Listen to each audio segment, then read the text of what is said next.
Hello and welcome to English 2. I'm your online teacher, Miss Bear. We started a new unit last time that we were together. This is an expository unit from Common Lit about the fashion industry from past to present. Today we are going to be, before we go into what we're going to do today, y'all always get, why do I do this? I always forget to remind you about our end of the unit task. We are going to be polishing up some research. Francis Cabot Lowell had a utopian vision for a factory that would make profits for the owners while also improving the lives of the workers. We're going to be asking ourselves, what was his vision? And then to what extent has his vision been realized since its inception? And we are going to be reading various texts from Common Lit to help us answer that research question. And you may want to do some research on your own, and I'm going to give you some tools to evaluate that research on its validity and its reliability. So we'll do that towards the end. So I'm looking forward to working with you all throughout this unit. Today we're going to be reading an article called The Real Cost of Cheap Fashion, and it introduces you to the main topic of the unit, the working conditions in clothing and textile factories. As you read, I want you to trace how a central idea is developed by drawing connections between people and events. And this is what I'm going to tell you. Common Lit does a phenomenal job at guiding you through their text, asking you questions along the way, asking you questions at the end, and all of those questions are preparing you for the end of the year state assessment from the state of Mississippi, our college and career readiness standards test that is so important for you to meet graduation requirements. So let's dig right in. Did you know that studies show that the average American family spends about $1,700 on clothing every year? But do we know how our clothes are made? Are the practices ethical? That is a great question. So what are we going to learn? I want you to think for a second, and then after you've had time to think, maybe a couple of seconds, your teacher will allow you to share out. What does this cartoon tell us about how clothes are made?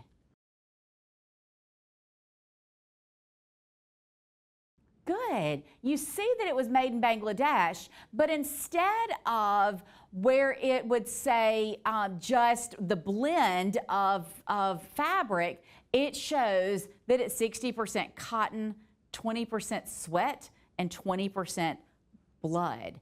And so if that was truly how labels were shown today, would you still buy that piece of clothing? So it's something to think about. So I want to talk about for a second what countries make these trendy clothes. I want you to look at the visual and share out. According to this infographic, where are these clothes and shoes made?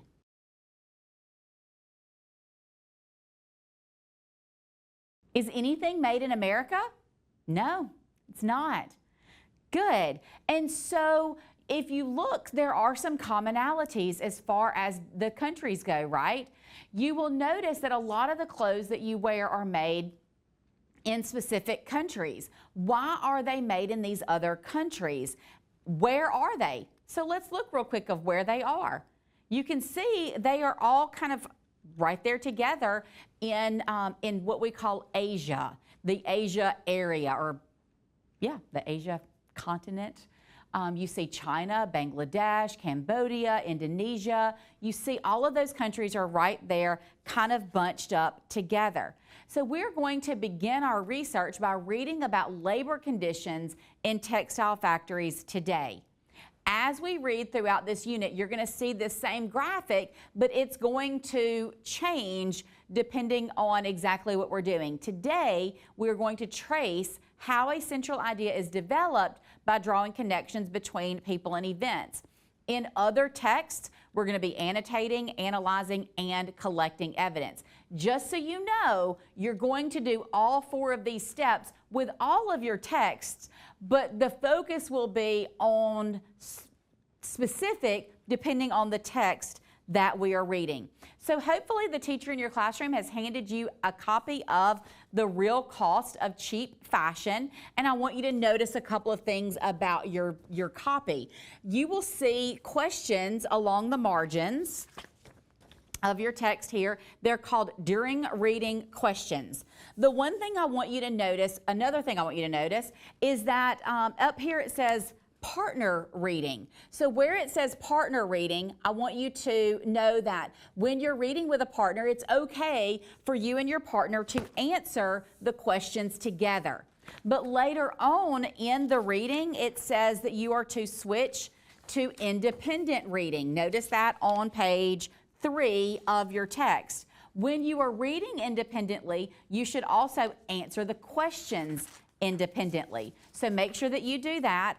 Also, we'll read it. I'm going to give you time to pause the video and read, and then you will also see that there are some independent practice questions as well as a partner discussion. And so the teacher in your classroom will make sure that you have a partner to work with and that you work through this. And each one of the texts that we work with will kind of follow those same patterns, okay?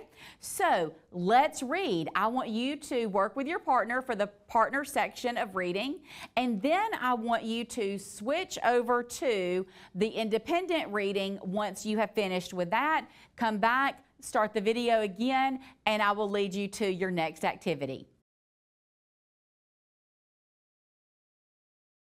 Good job. You and your partners worked so well together. That is uncommon, and so you should give yourselves a pat on the back. Typically, partners don't always work so well together, but you guys are doing a fantastic job. I'm so proud of you. So now independently, I need you to go to the end of your text and find the text-dependent questions, and you do see that it says independent practice, and I want you to show your teacher what you know by answering these questions.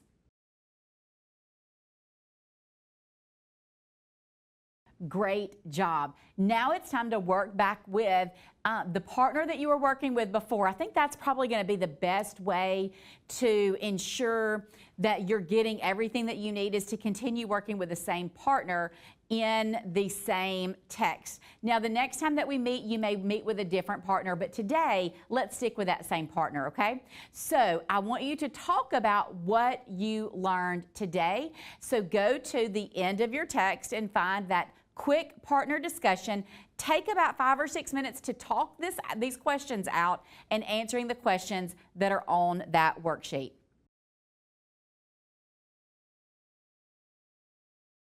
Great job. You guys have just flown through this text, but I hope that you're beginning to learn some things about the fashion industry. And so until next time, happy learning.